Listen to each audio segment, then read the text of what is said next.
50장 세상에 태어났다가 죽으면 되돌아가는데 세상에 태어났다가 죽으면 되돌아가는데 제대로 사는 이들이 열의 셋인데 죽는 이들이 열의 셋인데 잘 살다가 죽을 곳으로 가는 이들이 또한 열의 셋이 있다. 왜 그런가? 너무 잘 살려고 하기 때문이다. 듣건대 삶을 잘 기른 이는 물을 다녀도 맹수를 만나지 않고 뭇을 다녀도 맹수를 만나지 않고 전쟁터에서도 병기에 다치지 않는다고 한다.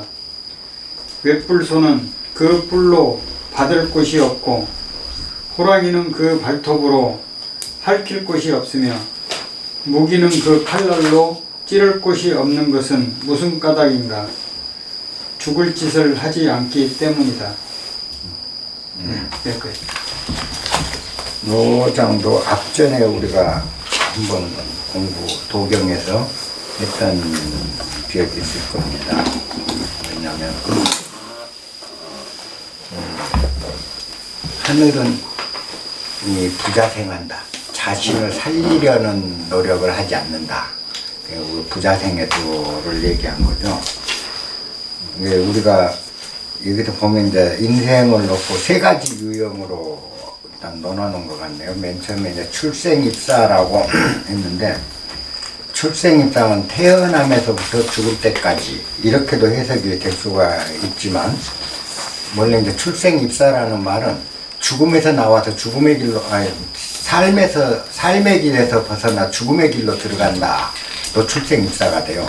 출생에서 태어나서 죽을 때까지 인생 과정도 출생입사라고 얘기할 수 있어요. 반면에 죽음의 길에서 벗어나서 벗어나 버린 거죠. 벗어나서 입사, 삶의 길에서 벗어나 죽음의 길로 가는 것. 그러니까 보통 중국에서 출생입사라고 얘기를 하면 주로 어떤 경우에 이걸 쓰냐 하면 죽음을 무릅쓰고 모험을 감행할 때 출생입사해야 한다라고 얘기를 해요. 보통 그렇게 얘기를 한다고. 근데 이 출생입사라는 것에는 첫째 죽음에서 삶까지, 삶에서 태어나도 죽을 때까지 우리 인생 길을 놓고 얘기할 때 삶의 길을 걷는 자가 3분의 1, 그 다음에 죽음의 길을 걷는 자가 3분의 1, 그 다음에 삶의 길을 살다가 죽음의 길로 전환해 가는 사람이 3분의 1, 그렇다. 이제 이렇게 지금 그 도식화가 보통 노자에서 이제 얘기를 합니다. 노자 강의하면은. 출생입사, 태어나도 죽을 때까지 생지, 도유, 도식요삼, 삶의 길을 가는 무리들이 부류가 10분의 3, 그 다음에 죽음의 길을 가는 부류가 10분의 3, 그 다음에 인지생, 삶의 길을 살다가 동지, 움직여서 사지로 들어가는 자가 3분의 1, 이렇다. 이제 앞 기절을 보통 그렇게 이제 우리가 해석을 하죠.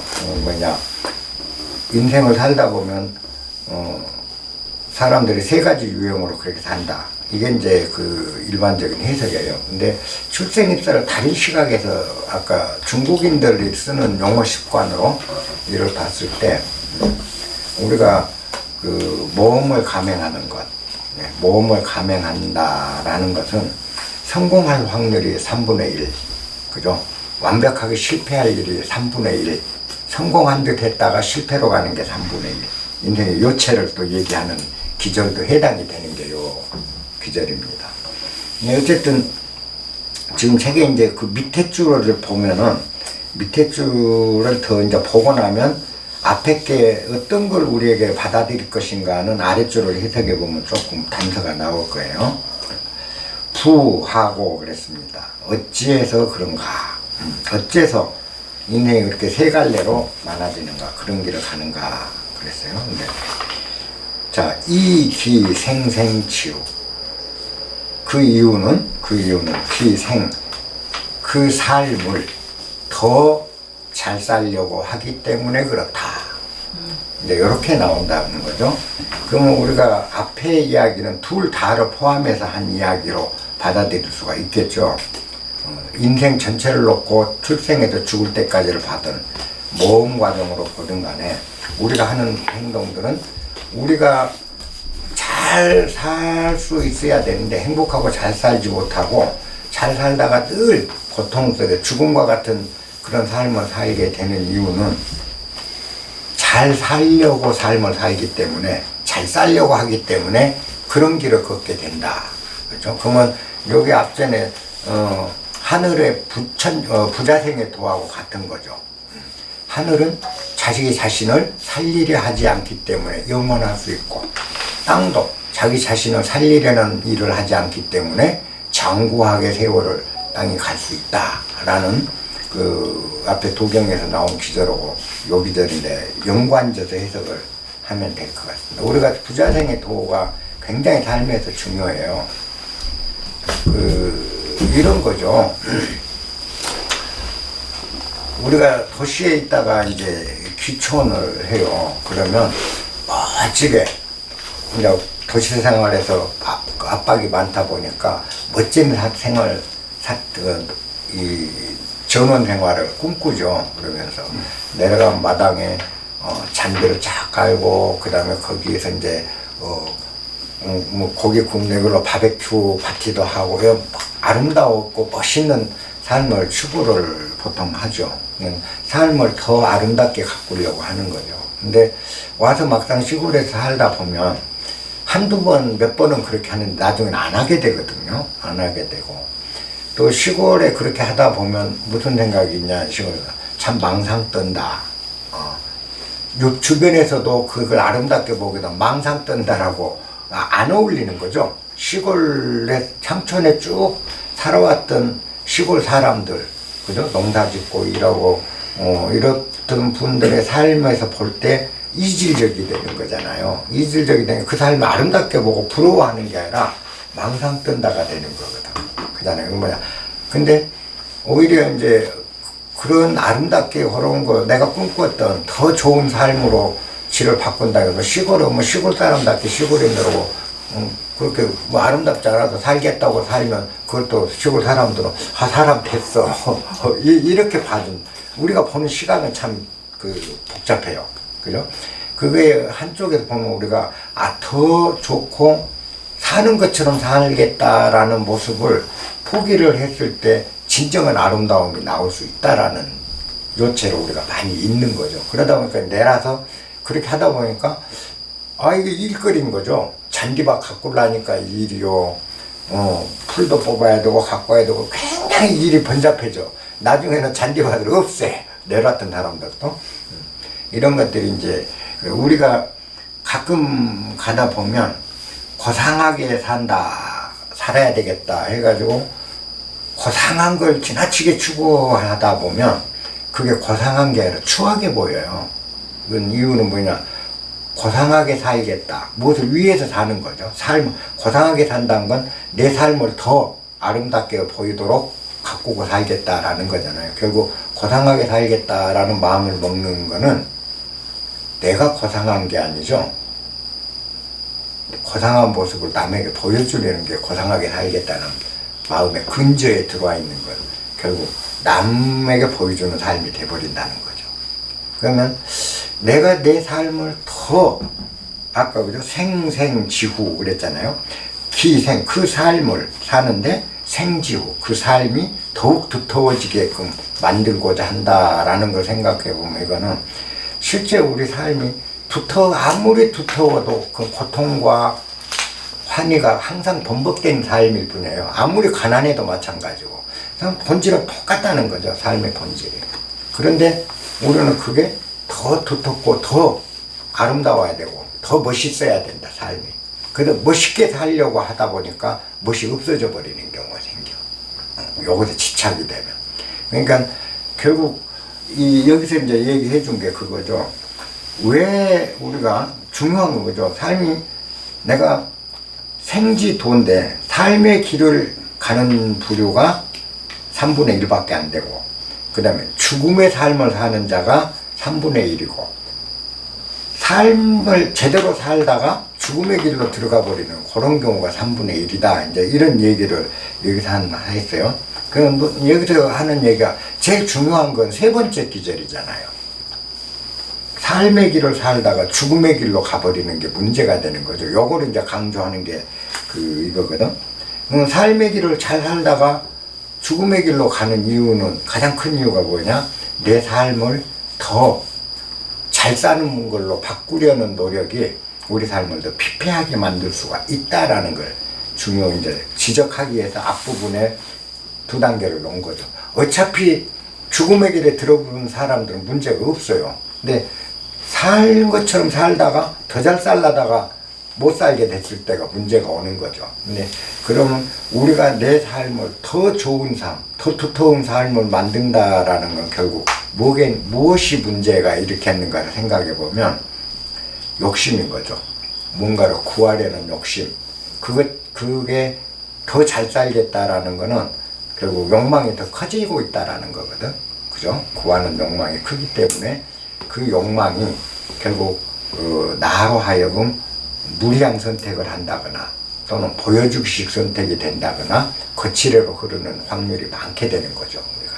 그래서 사실 삶이란 건 잘 사는 삶이 있고 못 사는 삶이 있는 게 아니라 삶은 똑같은데, 우리가. 그죠? 잘 살아도 하나의 삶이고 못 살아도 하나의 삶이거든요. 근데 잘 살아야 되겠다라는 거는 결국 무엇이, 저는 많이 생각해 봤어요. 내가 잘 산다는 게 과연 뭔가. 잘 살아야 되겠다. 나 잘 살고. 근데 기준이 애매해요. 잘 살아야 되겠다 하는 게 젊은 시절에는 제 잘 사는 것의 그 표준이 출세였어요. 신분과 권력 이런 게 잘 사는 거라고 착각을 했거든요. 그걸 추구를 해도. 근데 그건 아닌 것 같더라고요. 갈수록 힘들어지는 삶이고. 그 다음에는 돈이 많아지는 거, 재물이 많아져서 풍족하게 사는 것이 잘 사는 길이라고 생각을 했죠. 근데 그래서 이제 돈벌이에 정신을 했어. 근데 돈이 많아져도 나한테 행복해지는 건 없더라는 거죠. 먹는 건 하루 밤새기 똑같고, 그 다음에 고통은 여전히 똑같이 오고 가고, 성공과 실패 사이에서 근심하고 고통받고 애쓰고 하는 삶은 똑같더라는 거죠. 그 전에 돈을 안 밝히고 이 권력 쪽에만 눈독을 들이고 있을 때와 이 삶이 다름이 없이 충족이 안 되는 거죠. 편안함과 행복이. 그럼 권력 말고 돈도 아니다. 근데 세 번째가 명예인가, 그죠? 명예 역시 마찬가지라고 생각을 했어요. 명예도 똑같은 결과일 거다. 그렇다면 결국 내가 틀린 건 무엇에서 착각이 있었을까를 돌아본 거죠. 나에게 무엇이 내 삶을 이렇게 착각 속에 살게 만드는 원인이 뭐였겠느냐. 그걸 이제 따져보니까 결국 내 안의 욕망, 그죠? 더 잘 살겠다. 그러니까 요 삶이 살아야 잘 사는 모습이 된다는 건 뭐죠? 권력을 가지고 있어야 잘 산다라고 생각했다는 거는 잘 산다라는 개념이 권력이 있으면 잘 산다라고 내가 착각을 했다는 거 개념이죠. 근데 권력이 있어야 잘 사는 게 아니라 했다는 거죠. 그럼 잘 산다는 개념이 헛다리 계속 잘못 설정이 됐다. 돈도 잘 산다는 개념에서 이게 잘못 설정됐더라. 그렇다면 진짜 산다는 게 뭐냐? 산다는 게 뭐냐? 이걸 본 거예요. 잘 산다는 게 뭐냐라는 걸 따져본 거죠. 그냥 이건 사람마다 다 다르죠. 다르더라는 걸 느낀 거죠. 내 기준에서는 초기에 권력, 돈 이렇게 갔다는 거죠. 그건 내 기준이에요. 그럼 다른 사람, 어떤 사람은 명예가 그거보다 더 중요하다고 생각하죠. 그 명예를 얻었어. 그럼 명예를 얻었으면 그 명예에서 고상하게 지내면 되는데, 명예를 얻은 사람이 또 명예를 얻고 보니까 아니거든. 그러니까 명예만이 아니고, 그죠? 명예, 돈도 겸해야 되겠구나.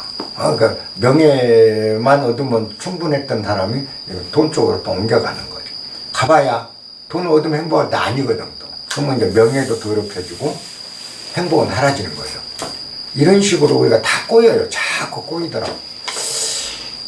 그때 생각했던 게, 삶이라는 게, 잘 사는 삶이라는 거는 사람마다 다 다르다. 다르다는 건 뭘 의미하냐? 잘 사는 삶이라는 게 존재하지 않는다라는 걸 그때 이제 생각을 한 거예요. 그게 존재치 않은 거를 않기 때문에 이 사람은 이런 게 잘 사는 사람이고 저 사람은 저렇게 잘 산다는 게 존재한다면, 실제 그게 존재한다면 사람마다 다를 리가 없는 거죠. 그 삶을 살아보면 잘 사는 거죠. 근데 이게 없는 거야, 잘 사는. 그럼 산다는 게 그건 뭐냐는 거죠. 아무 잘 산다 산다라는 개념 자체가 이미 잘 사는 삶과 못 사는 삶으로 그래 이원화되어 있는 이게 사실 이제 없더라는 거죠. 그냥 사는 거 하나뿐이에요. 오로지 하나, 사는 거. 이 사는 게 그냥 살아도 그 삶의 모습이 어떤 사람에게는 참 잘 산다로 보이고 어떤 사람 눈에는 참 못 산다로 보일 뿐인 거죠. 그러면 각자의 삶의 기준이 그렇게 다르기 때문에 내가 어떤 삶을 살든, 그죠? 다른 사람이 볼 때는 잘 산다와 못 산다로 논아질 뿐이라는 거죠. 내 삶이, 중도의 삶이. 그렇다면 내가 아무리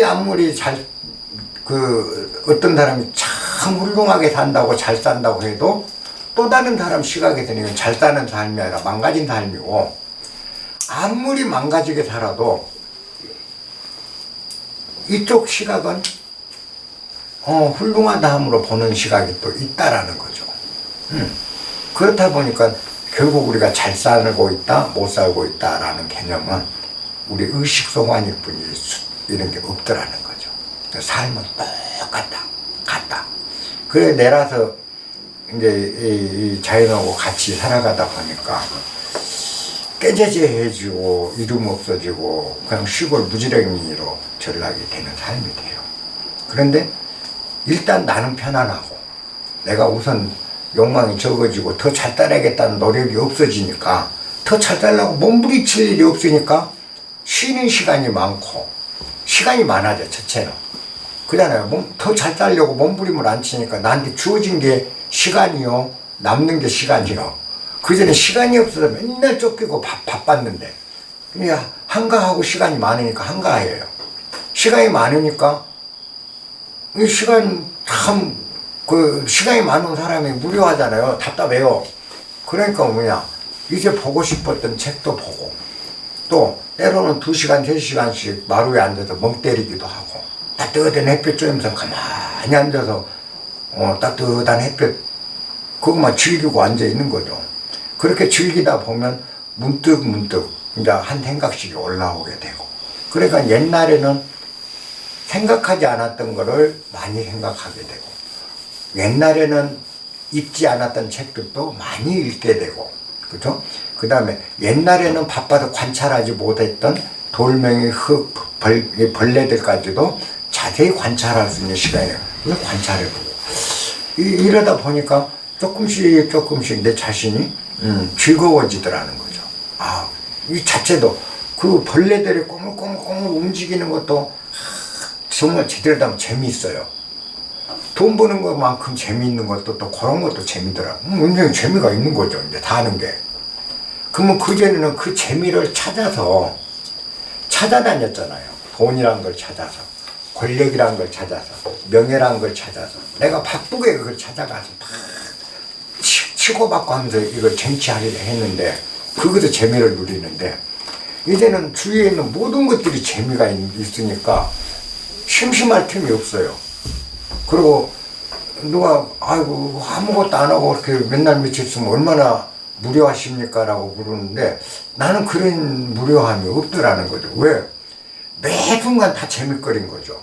주위에 보면 배추를 심어놓고 이렇게 배추를 자라고 있는 모습을, 그가 배추가 쪼그리고 앉으면 할 일 없으니까 그러죠. 시간이 많이 남으니까 30분 40분 이렇게 배추 들여다보고 있어요.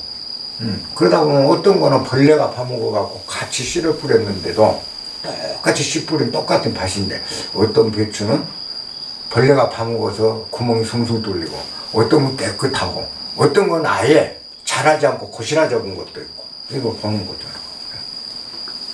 할 일이 없으니까. 근데 그 보는 재미가 참 좋아요. 왜냐?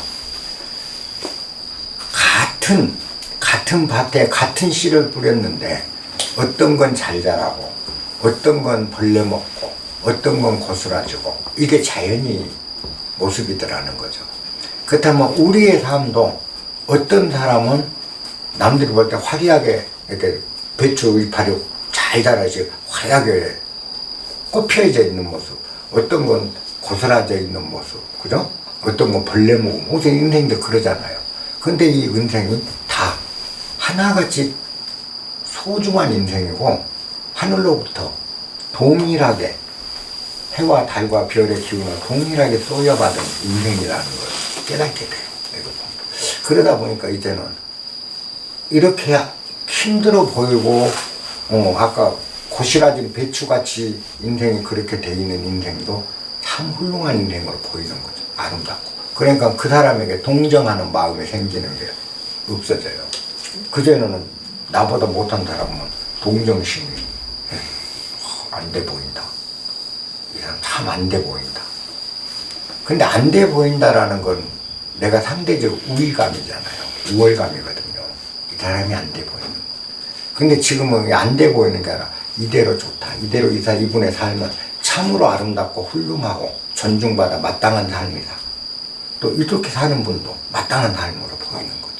그러니까 내 안에서 이제 동정도 없고 그 다음에 부러움도 없고 이렇게 잘 산 것 같은 거 부러우면 동정도 없고 부러우면 이 사람이나 나나 동일하다는 거. 동일한 평등. 이 평등이 안에서 이루어지더라는 거.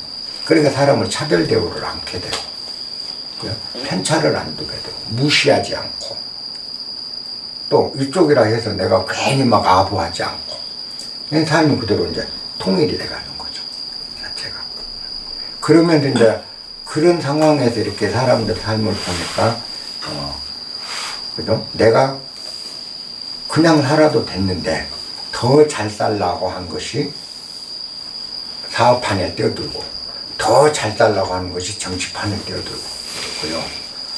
더 잘 살라고 하면 학문의 길로 뛰어들고 이렇게 우리가 왜곡돼 가기 시작하는 거죠.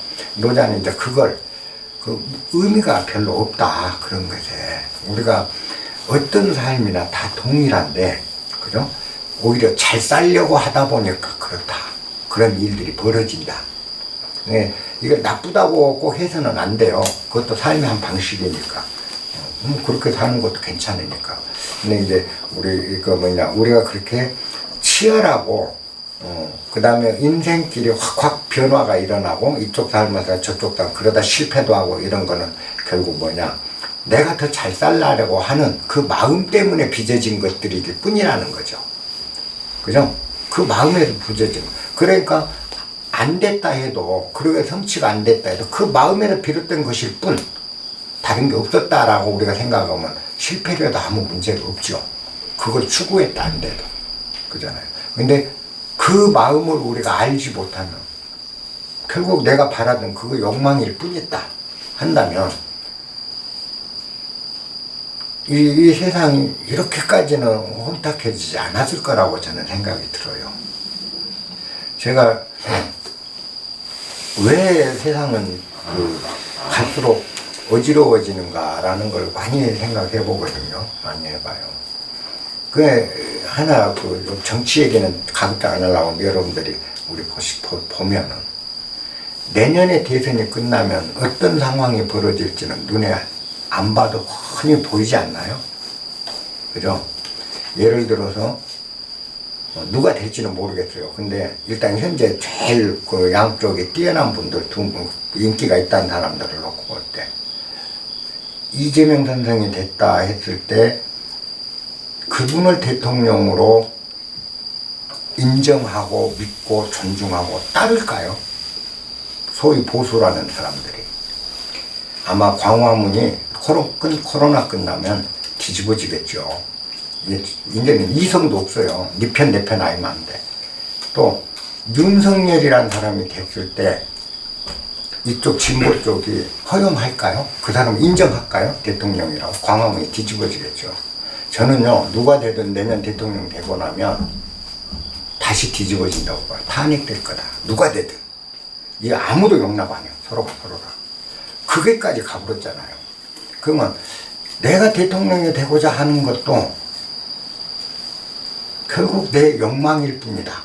남은 실패해도 내 욕망일 뿐이야. 그 욕망이 안 됐을 뿐이야. 이렇게 된다면 저렇게까지 파벌을 안 졌을 거예요. 우리 정치인들이.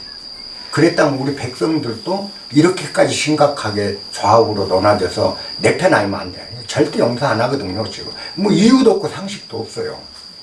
그잖아요. 나는 요새 그걸 잘 보여주더라고. 어떤 사람이 그게 사실인지 아닌지는 몰라요. 그렇지만 그 무슨 고소장 사주했다. 그죠? 요런 의혹이 나오면 반대하는 사람은 무조건 이쪽은 사주했다. 저 새끼는 나쁜 놈이야. 이유가 없어. 알아볼 생각.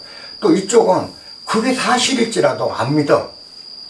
아니야, 그 사람은 그런 사람 아니야. 무조건 이래. 그런 거 하면 또 요새 무슨 부동산 사건이 툭 터졌더라고. 터졌을 때 이쪽 사람은 나쁜 놈이야, 이거. 어떤 경우도 해명도 들을 생각 안 해요. 검찰 수사 결과도 지켜볼 생각도 없어요. 이 새끼 나쁜 놈이야. 그리고 지지한 사람은 그게 사실로 드러나도 그 사람 우리 아니야. 무조건 이렇게 논아버렸다는 거예요. 그렇게 되는 과정이 결국은 내가 그렇게 추구한 것들은 결국 내 마음에서 비롯난 욕망일 뿐이자 그 이상도 이하도 아니다라고 알았다면 앞에 있던 정치인들이 이렇게까지 편가름을 안 했을 거고 백성이 이렇게까지 갈라지진 않았을 거예요. 나는 참 우려되는 게 그런 것들이에요. 이게 죽음의 길로 가면 삶의 길에 대한 죽음의 길로 들은 거죠. 그렇다면 내년에 한번 보세요. 50대 50이면 50%야 항상. 50%가 인정을 안 해요. 어느 쪽이 대통령이 되든. 이쪽은 이쪽을 인정, 이쪽은 이쪽을 안 나라로 바뀌었다는 거예요. 그러면 이거는 결국 무너진다. 누가 되든. 똑같은 일에도 대격변이 일어나고 대난리가 난다. 내년 상반기 되면 개혁 움직임이다 해서 뭐 또 사정바람 불고 시작될 거예요. 그래서 상반기에 갈 거예요. 근데 하반기쯤 되면은 여러분들이 준비하실 그 현찰이에요. 현찰들 많이 가급적인 보유를 해 놓으시는 게 좋아요. 내년 하반기부터는 숫자 전쟁, 경제 전쟁이 벌어질 겁니다. 그리고 부유한 층과 가난한 층이 완벽하게 분리될 거예요. 정책도 분리될 겁니다. 정책도. 네, 이 경제는 엄청난 혼란이 올 겁니다. 이 코로나 이게 정도가 아니에요. 코로나보다 더 심각한 경제 전쟁이 한번 크게 치릅니다. 이거 불가피할 거예요. 이게 이 조짐이 이미 모든 걸 이렇게 만들었거든요. 그리고 그 과정에 전에는 2024년 정도에 새 정부 들었을 때 팽탄돼 갈 거예요. 이거는 예언도 아니고 그것도 아닙니다. 다만 제가 본 세상을 보면서 느낀 게 이대로는 안 된다는 겁니다. 이대로 안 되기 때문에 하늘이 만들어요. 더 치열하게 싸우게. 그래서 그게 달하면 이제 모든 백성들이 정말 이건 아니다. 이렇게 싸우고 치고받고 서로가 서로를 미워하는, 그래서 용납을 않는 이것만큼은 이제 없어져야 된다는 게 너무 지독한 그 아픔이 오고 사람들 나라가 엉망진창 글자 그대로 개판이 되니까 이제 사람들 마음대로 이건 아니다가 될 때 통합으로 갈 수 있는 힘이 생기지 그제는 힘이 생기질 않습니다. 그래서 제가 참 걱정스러운 게 내년 하반기래요. 내년 하반기. 선거가 끝나고 한 8개월, 7, 8개월이 지난 후 이때 문제가 큰 문제들이 이 나라에 생기기 시작한다. 그러니까 그때 그러고 생기는데 그 발단이 경제, 숫자 문제로 생기게 된다. 숫자 전쟁이 시작이 된다. 그러고 나서 한번 엎어질 거다. 그리고 다시 새로 이렇게는 아니다. 정말이지 나라가 이건 아닙니다라는 새로운 기풍이 그래야 일어나게 되고 그때부터 안정이 돼간다. 그러면 상당히 경제적으로 압박이 심한 세월이 올 겁니다. 그게 약 2년. 경제적으로 우리가. 왜냐하면 피해보는 건 우리 백성들입니다. 항상 피해보는 건. 힘든 것도 백성이고요. 저 옷잘 입고 돈 있고 권력 있는 사람은 전혀 힘들지 않아요. 그죠? 그건 여러분들이 잘 거예요. 우리가 힘든 거죠. 그게 그런 건데 우리가 여기서 뭐냐 아까 이 기생 생지후 그 삶을 더 잘 살려고 하는 것이 결국 죽음의 길로 가는 몰아넣는 거죠. 우리가 좌우 대립도 마찬가지입니다. 우리가 좌우 대립하는 것도 더 잘 살라는 노력이 그래. 좌측은 좌측 생각으로 이렇게 사는 게 더 잘 사는 것이 되고 우측은 우측대로. 이건 우리가 경험했죠. 해방되면 지상 천국이 이루어질 줄 안 거죠. 일제에서 해방되면. 해방되자마자 지상 천국이 만들어지는 게 아니고 좌우 대립에서 시내에 서로 칼부림으로 총을 쏴서 죽이고 엄청난 살상이 일어났습니다. 그건 드디어 남북 전쟁까지 갔어요. 그죠? 그 전쟁을 겪으면서 이제 우리한테는 뭐냐, 좌우라는 시각이 굉장히 갈등이 컸죠. 요게 지나면서 이대로는 안 돼라고 생각해서 들고 나온 게 총칼 들고 나온 군인들이 이대로는 안 돼서 쓸었어요. 그죠? 쓰면서 70년대, 60년대가 말해서 70년대까지 국민 대통합의 시절이 약 15년 존속했습니다. 그리고 역사가 15년 전속을 했어요. 잘 따라보자. 살려는 발버둥이죠. 그렇게 대통합 과정을 겪고 나서 그 다음에 뭐죠? 다시 분열로 돌아가죠. 그러면서 이제 그 하반기부터 분열로서 점점 분열이 조금씩 간격이 커져가죠. 요게 커져가는 거를 이대로는 요게 분열이 더 커지면 이 나라는 끝장난다라고 생각을 했던 분이 김대중 대통령이죠. 그분이 대통합 한번 해보죠. 전두환이도 용서하고 모든 걸 용서해서 하나로 가자. 근데 다 차라리 그때 안 하고 벌어져 붙다면, 더 커져 붙다면 한 번쯤 수습기에 왔겠죠. 근데 이렇게 수습하려고 하다가 수습이 안 됐단 말이죠. 그러니까 폭은 점점 커진 거죠. 그러고 나니까 이제 돌아설 길이 없이 서로가 갈라져 버려. 절대 합의 안 돼요. 누구도 인정 안 할 겁니다. 여러분들 보면 알 거예요. 요새 그러니까 이제 협박, 무슨 뭐 가서 집에 가서 불질르겠다. 반대한 사람들 댓글 잘못만 써도 엄청난 이제 물리적 협박을 가하잖아요. 요즘 댓글도 보면 그러거든. 그전에는 욕만 했어. 근데 이제 쳐들어가겠다. 이건 갈라설 수 없는 길까지 가는 거야. 왜 이렇게 잘 살라고만 하냐는 거죠. 우선 통치자들 자신이 왜 자기 삶을 더 잘난 놈으로만 만들려고 하냐는 거죠. 그냥 그걸 보면 우리 백성은 그걸 따라 배우는 거예요. 근데 우리는 아무 의식도 없다 보니까 세뇌가 되거든요. 자기도 모르게. 그래서 비판의식도 사라져. 잘 살려는 노력. 그래서 천지는 부자생한다. 그렇기 때문에 능히 장구할 수 있다라는 도리. 자기를 살리려는 노력.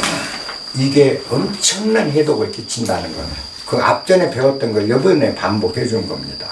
그래서 이와 같이 우리 인생살이가 삶의 길에서 살다가 죽음의 길로 들어가는 거는 그 삶을 더 두텁게 살려고 하기 때문에 그리 된 거다. 이기성 생생치구 그랬습니다.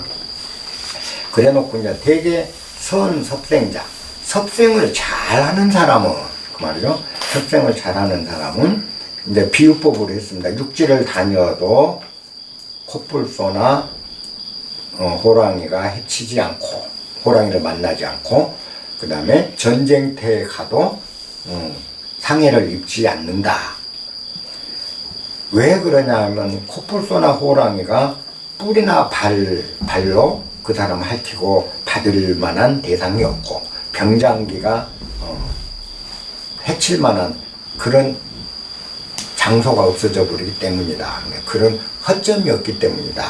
왜냐하면 욕망이 없으면, 바라는 욕망, 내 삶을 더 잘 살고자 하는 그 바람이 없으면 사실은 내가 어디 다칠 일이 없죠.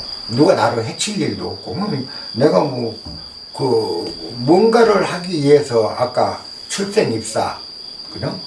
죽음을 무릅쓰고 어떤 길에 들어서야 싸우고 말고가 하는데 그냥 편안해지는 거죠. 노자는 이제 양생, 그 다음에 우리 삶을, 보통 백성의 삶이 편안하길 바라는 마음에서 이제 이 글을 남긴 건데, 우리가 편안하게 산다는 건 욕망을 줄이는 길밖에 없다라는 걸로 귀착이 됩니다. 이기전도 결국 합치면.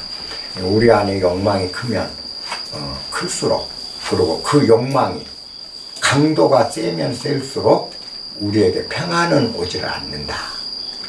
그 얘기를 지금 해주는 거예요.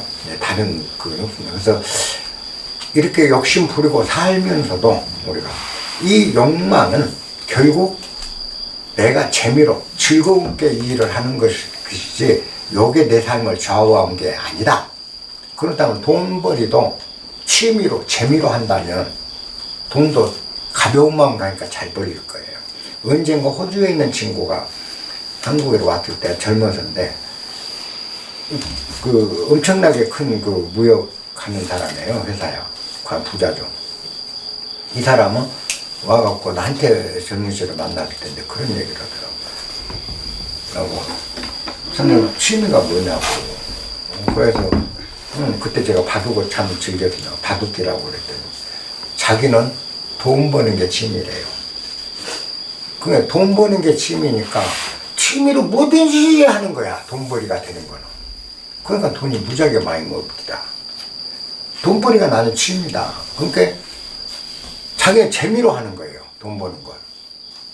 그래갖고 오면은 남대문 시장을 한번 가더니 그 놋쇠로 만든 뭐 무슨 뭐 이런 동물 옛날에 놓고 좀 좌판에 많이 팔았어요.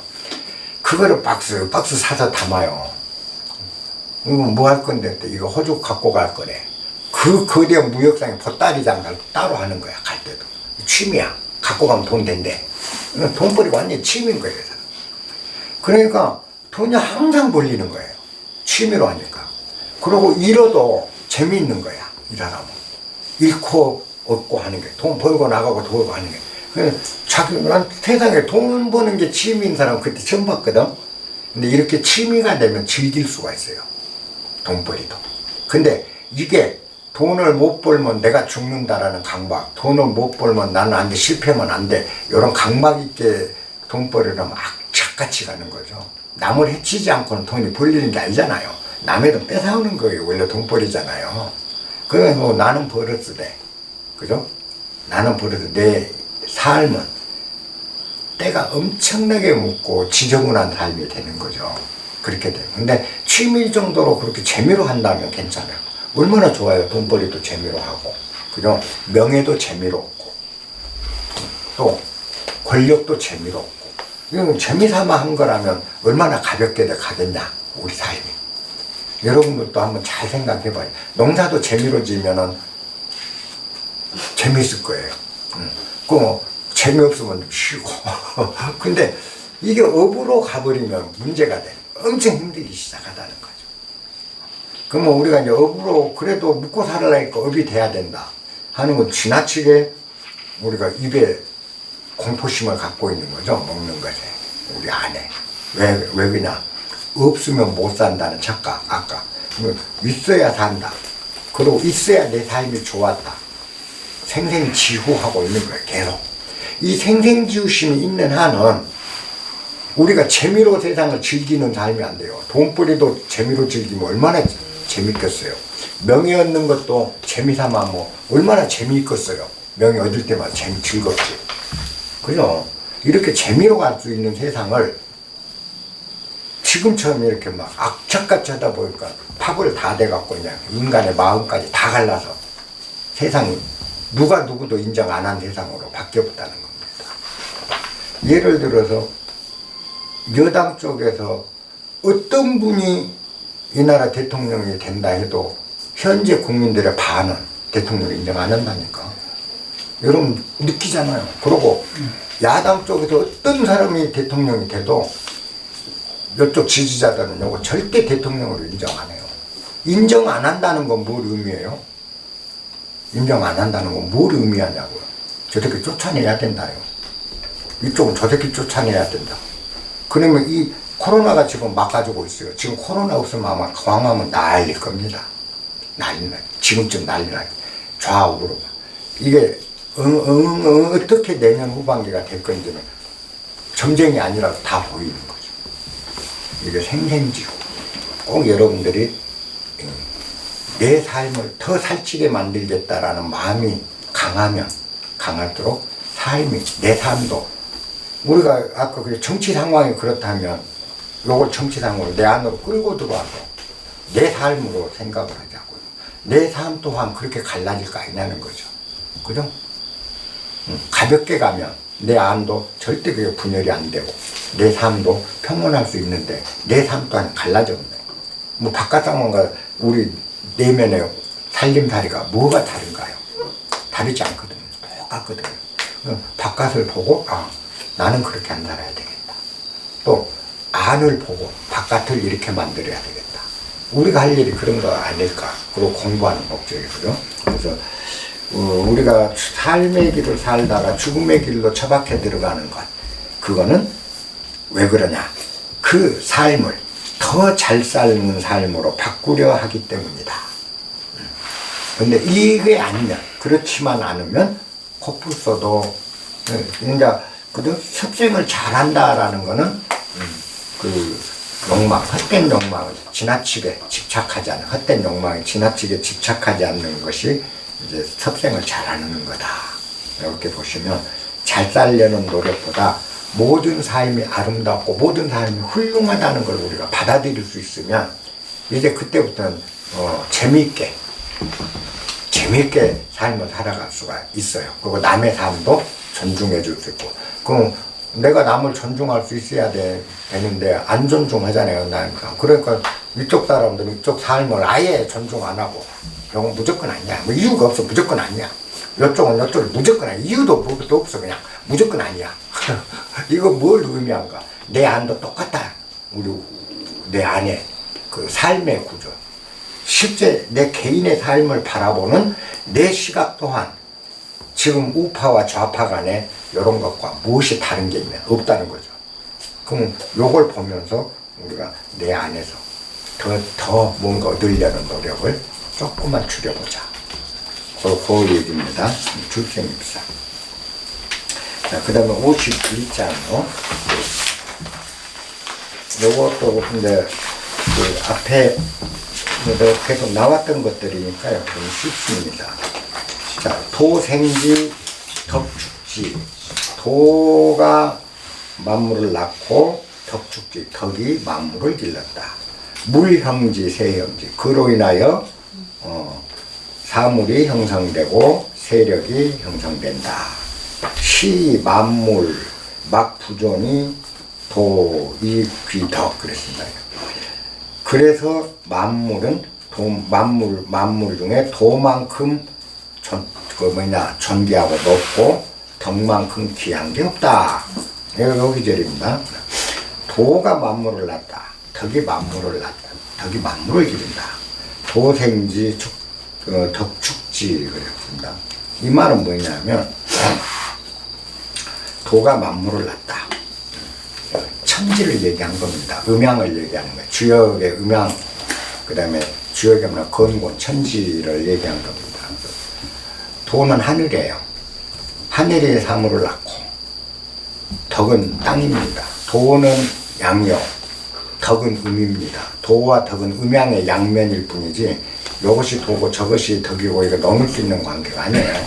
이게 도라는 건 행위상학적이고 그걸 실천적으로 들어오면 덕이 된다고 제가 얘기했잖아요. 그러면 도는 양은 하늘은 형이상학, 땅은 낮은 곳에 있는 형이하학, 그죠? 형이하학 요걸 얘기해요. 그래서 결국 하늘이 낳고 땅이 만물을 기른다라는 주역사상을 그대로 노자도 답습하고 있을 뿐이에요. 이게 또 뭐냐면 만물을 낳는 거는 이상이에요. 그리고 만물을 실체를 길러주는 건 현실이다. 이상과 현실은 음양관계입니다. 이상이 양이면 현실은 음이 되는 거예요. 그래서 하늘이 사물을 만들고 땅이 사물을 기른다. 그죠? 모든 사물을 길러주는 건 땅이잖아요. 이 말은 뭐냐면 천지. 하늘과 땅이 만물을 낳고 기른다라는 얘기에 불과한 거예요. 그건 다른 말로 표해서 도다 덕이다 하고, 도는 하늘, 덕은 땅. 그죠? 그래서 이건 하늘과 땅이 만물을 낳고 기른다. 이 말은 자연이 만물을 낳고 기른단 말과 똑같아요. 그 자연을 하나님으로 바꿔놓으면 하나님이 만물을 낳고 기른다. 이 말하고 같은 거고, 그 자연을 도라는 말로 바꾸면 도가 만물을 낳고 땅을 기른다. 그 불이라고 부처라고 하면 부처가 만물을 낳고 만물을 기른다가 될 뿐이에요. 이게 결국 이거 뭐냐? 자연을 얘기하는 거고, 자연은 하늘과 땅이 자연으로 상징하는 대표격이기 때문에 하늘 땅으로 노는 거지, 하늘과 땅도 결국 자연이거든. 그래서 도가 낳고 자연이 만물을 낳고 만물을 기른다, 이렇게 보시면 되고, 그렇게 이제 만물 낳고 기르면서 사물이 모습을 드러내고, 그죠? 세가 형성된다, 세력이 형성된다, 그죠? 이제 이렇게 사물이 각각 세력을 이루면서 산다, 단순하게 이렇게 생각하면 돼요. 근데 더 깊은 의미는 뭐가 있냐? 여기서 물형지 세성지, 물은 곤이요, 세는 건입니다. 건권, 역시 음양을 나타내요. 음양에서 자, 물형지 공간, 세성지 시간입니다. 시간과 공간, 시간은 양이요, 공간은 음입니다. 시간은 하늘의 천체가 운행하고 돌고 하는 걸로 시간 측정을 하죠. 달이, 해가, 지구가 태양 주변 한 바퀴 도는 걸로 시간을 정하잖아요. 우리가 1년을 정하고. 그래서 자, 세성지, 세력, 시세, 그죠? 모든 사물이 여기에 존재하는 게 공간이고요, 그죠? 그게 물이 형체를 이루는 거죠. 그 형체는 시세에 따라서 달라지잖아요. 봄, 여름, 가을, 겨울에는 시세에 따라서 자라기도 하고 고드라지기도 하고, 그죠? 세가 형성되는 거죠. 결국 이것도 음양이에요. 그래서 자연이 만물을 낳고 만물을 기르며, 거기에는 시간적 제약과 공간적 제약이 작동되면서 이 세가 형성되기도 하고 물건이 쓰러지기도 할 뿐이다. 누구들이 한 거 아니다라는 겁니다. 인간 아무리 위대하다고 해도 그거 아니다. 아주 단순하게 접근돼요. 그래서 그 주역 이론을 그대로, 제가 노자는 주역 이론 100%가 주역 이론이라고 얘기를 했잖아요. 지금 주역의 핵심을 지금 얘기해 주는 거죠. 그래서 만물 중에 토만큼 귀한 게 없고 덕만큼 귀하지 않은 귀한 게 없다. 둘 다 귀하다 이거. 도가 양이라고 그랬잖아. 음양만큼, 음양의 조화가 없으면, 남자와 여자도 음양으로 구성되어 있잖아요. 내 안의 마음도 음양으로 구성되어 있잖아요. 그죠? 선한 마음과 악한 마음으로 구성되어 있잖아요. 우리 마음과. 이거 벗어날 수가 없는 거예요. 그처럼 자, 천지가 만물을 낳고 길러주고, 그죠? 시간과 공간이 만물의 형태와 만물의 성장도, 세력을 규정한다. 인간이 하는 게 아니에요, 우리가 하는 거. 그걸 한다. 그래서 이걸 하나님으로 딱 바꾸면 딱 들어맞죠, 하나님의 도리하고. 그래서 이 중요한 건, 자연보다 중요한 건 없다. 네가 중요한 게 아니다라는 거죠. 중요한 거 없다. 그냥 그 얘기를 여기서 해준 겁니다. 도지손 덕지귀. 도가 존귀하고 덕이 존귀한 것은, 여기 이제 그죠? 존귀한 것은 부, 막지, 명의, 상, 자연. 명령이 없어도, 도와 덕은 명령이 없어도, 지시가 없어도, 그런 말이야. 명령이 없어도 언제나 저절로 그렇게 되기 때문이다. 자연이라면 자연이란 글로 절로 글이 된다. 절로 글이 되는 것이 자연이잖아요. 명령이 없어도 절로 글이 되기 때문에 도와 덕이 존귀한 것이다. 음양의 작용은 음 보고 이렇게 해라, 양 보고 저렇게 해라가 아니라 천지작용은 절로 이루어져요. 모든 게 저절로 이루어지는 거죠. 천지작용이 누가 시켜서 해와 달이 오고 가고 밤이 오고 가고 누가 명령해서 이런 건 아니라는 거죠. 그냥 저절로 되는 거예요. 저절로 이루어지기 때문에 이게 귀하고 이게 존귀한 거다. 그래서 도나 덕보다 더 존귀한 건 없다. 그냥 누가 시키지 않아도, 강제하지 않아도, 뭐 원하지 않아도 저절로 추위가 가면 더위가 오고 더위가 가면 추위가 오고 한례서왕하고, 그죠? 그 다음에 밤이 가면 낮이 오고 낮이 가면 밤이 오고 해가 가면 달이 오고. 우리 삶이 태어나면 죽고 죽으면 태어나고 언제나 오고 가고 왕래 반복하는 이 자연. 이거는 누구도 거역하거나 막을 수도 없는 거고, 누가 시켜서 한 것도 아니고, 시켜서 한 것이 아니기 때문에 막을 수도 없는 것입니다. 자연의 운행 질서는. 거기에 우리는 편입되어 있는 거죠. 한 축으로. 그래서 도생진. 자, 도가 낮고 덕이 기르고, 그 말은 자연, 천지가 낮고 기르고, 장지, 크게 하고, 성장시키고, 육지, 양육하고, 그 다음에 정지, 독지, 혹은 정지라는 말도 어떤 책에는 숙지로도 돼 있어요. 정지, 숙지라든 정지. 정지라는 건 열매 맺고, 그 다음에 독지, 독할 독자인데 요거는 잘 익힌다는 숙하고 같습니다. 그 숙이나 독이나 같은 말이에요.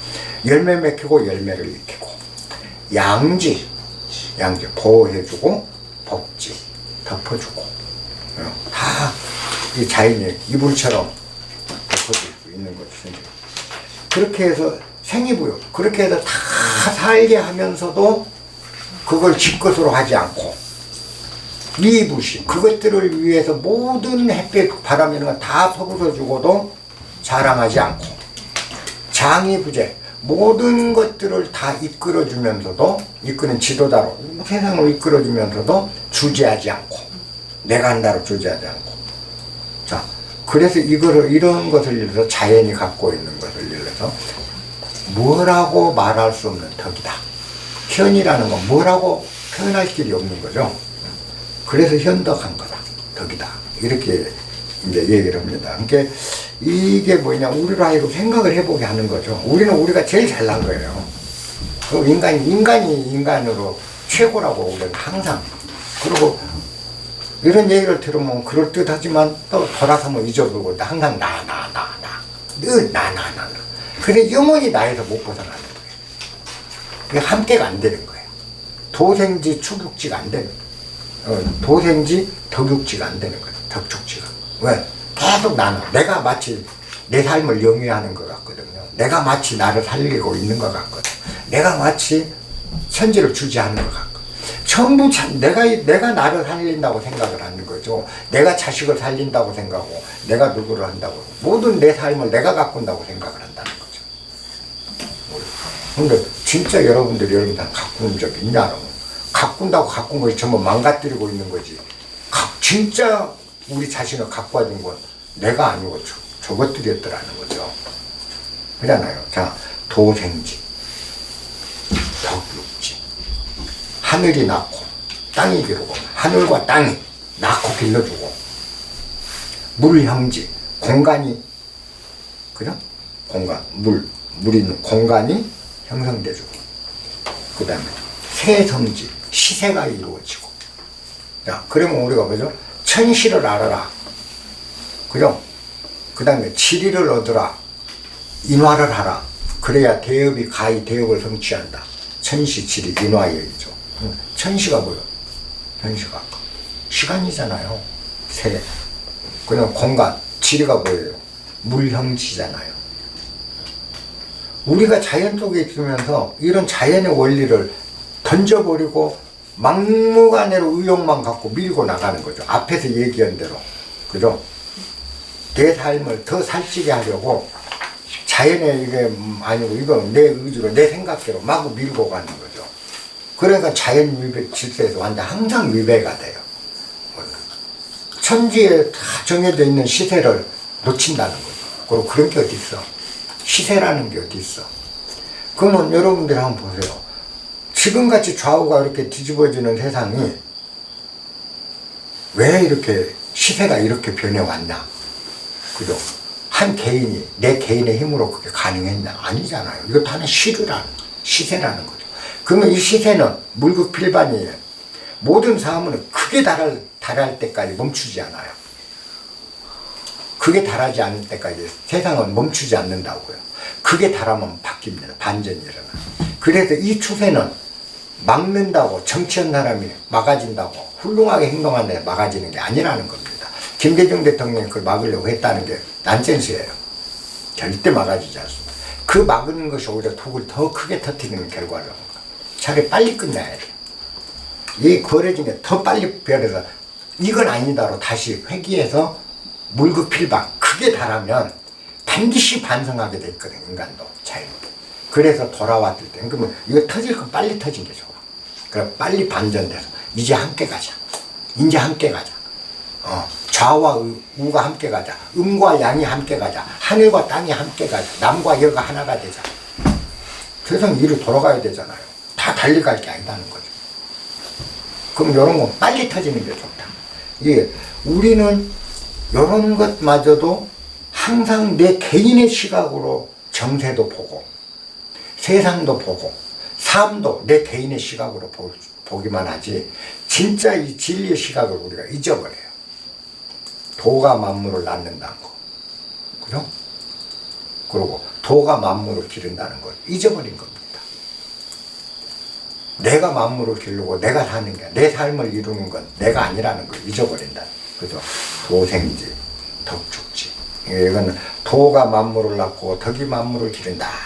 이렇게 막막하게 그리고 물형지, 그로 인하여 만물이 형성되고 세성지, 만물의 세력이 형성된다.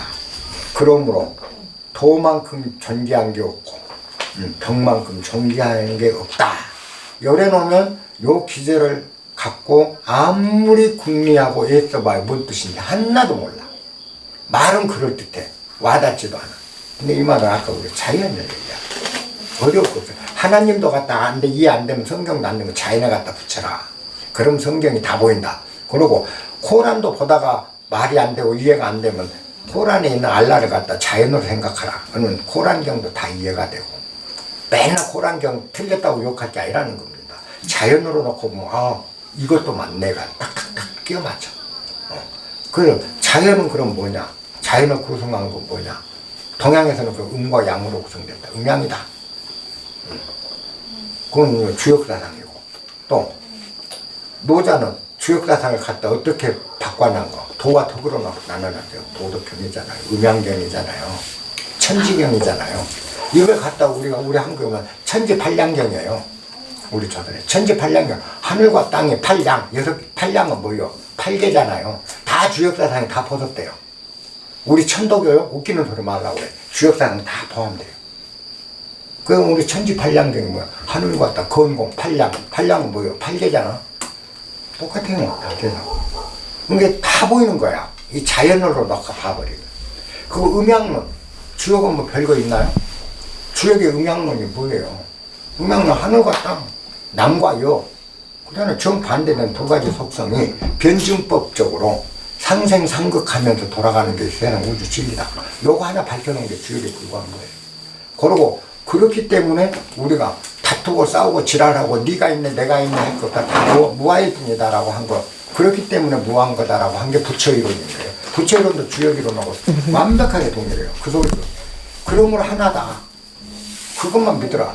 음양 하나만 믿어라. 그게 하나님 사상이잖아요. 그게 모든 거 만물을 주재하고 만물을 만들고 만물을 기르잖아요. 만물을 변화시키잖아요. 전부 어려운 거 없다. 근데 이렇게 언어가 일단 도생지 덕축제니까 도, 덕. 벌써 여기서부터 이제 우리는 헤매. 근데 도와 덕의, 노자 내가 처음 강의할 때 노자는 도덕경은 도경과 덕경으로 나뉘었다. 천지로 나뉘었다. 여기 주역하신 분, 그 박성현. 천지. 주역은 상경, 하경으로 구성되어 있죠? 그죠? 그죠? 천지, 건괴, 공괴에서 물, 불. 물, 불괴로 끝나는 자연현상을 얘기하는 게 상경. 그죠? 그 다음에 함항, 하경은 함항. 인간의 결혼. 남녀의 결혼에서 함항에서 사업의 승패. 기재비적계로 끝나는 게 하경이에요.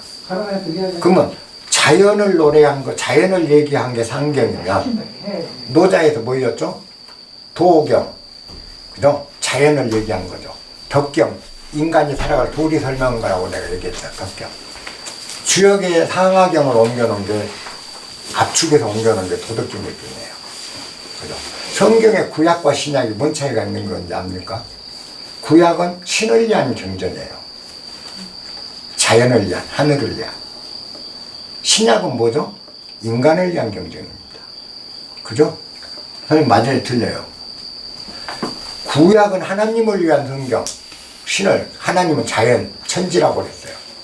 그 다음에 예수님이 설파한 것, 인간이 어떻게 살 것인지에 대한 인간의 실천도리에 대한 성경이잖아요. 성경도 상경, 하경으로 구성되어 있는 게 그래서 그런 거예요. 그래서 신기할 정도로 그렇습니다. 뭐다 사는 거네. 그래서 여기서 항상 여러분들 도덕경 한 거는 천지경이라고 생각해도 되고, 그죠? 그래. 인간, 자연과 인간을 이루세요. 도덕경은 자연과 인간. 자연과 사람이라. 책 제목을 자연과 사람이라고 바꿔도 아무 탈이 없는 게 도덕경. 앞에는 자연에 대한 거, 자연관. 그 자연관을 가지고 그 자연관에 맞게 인간이 살아가는 게 좋겠다 하는 게 덕경. 그러면 뭐요? 자연과 사람이잖아요. 요 부분들입니다. 우리가 그 모든 해설서들이 도생지, 덕축지, 무형지, 세성지 이렇게 해놓고 해석을 하면 뭐 별하별, 그 여러분들 갖고 있는 도덕은 별하별 이론 다 세워놨어요. 말도 안 되는 이론도 다 세워놨어요. 그게 왜 그러냐? 도가 뭘 가르치는지, 덕이 뭘 가르치는지 모른다는 거예요.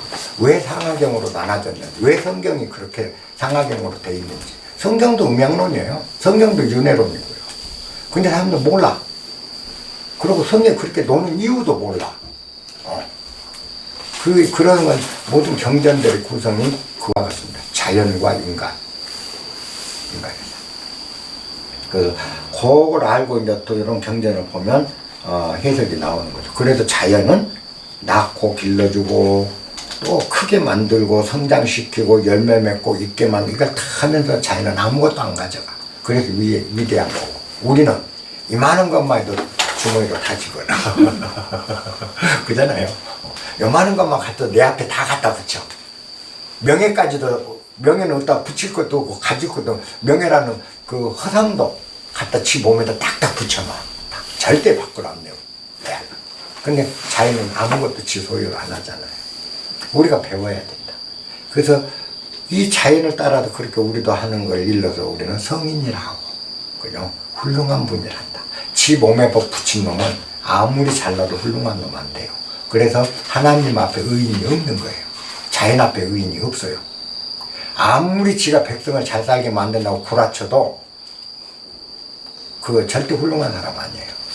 진짜 훌륭한 사람은 바로 자연과 함께 자연의 질서를 알고 그 자연에 맞게 우리 삶을 꾸려갈 줄 아는 사람, 그리고 그렇게 살라고 알려주는 사람들이 중요한 거예요. 오늘 여기서 마칠게요. 감사합니다.